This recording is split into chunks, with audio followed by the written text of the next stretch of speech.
So when I first went on Camden, it was in my sophomore year, and I hadn't ever been before.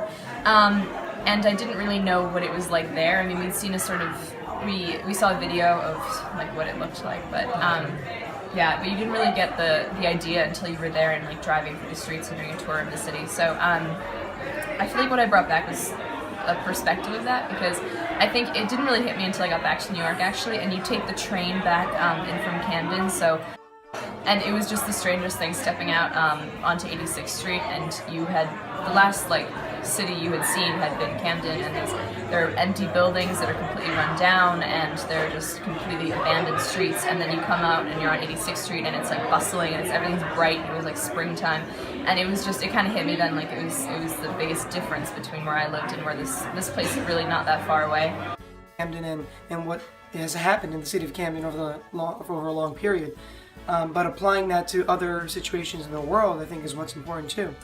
And this most recent trip, I think for me, it was more of an awakening that it was the first time I had learned a lot of the history actually behind the Jesuits when we were in on the snow day that day.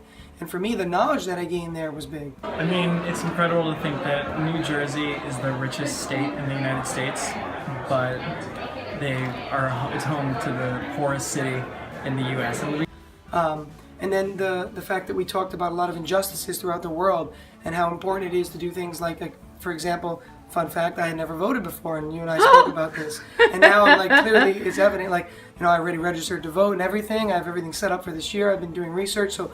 In New York also, we see that, like, basically one of the most successful cities in the United States. I don't know if successful is the word, but it's one of the biggest cities in the world.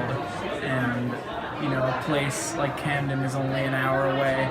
And with the wealth that the state of New Jersey has, it's a bit amazing to me, like just the politics aspect of it. I understand and that I'm informed, so I can help make a decision that, you know, would possibly put somebody in office that can make better decisions for the world.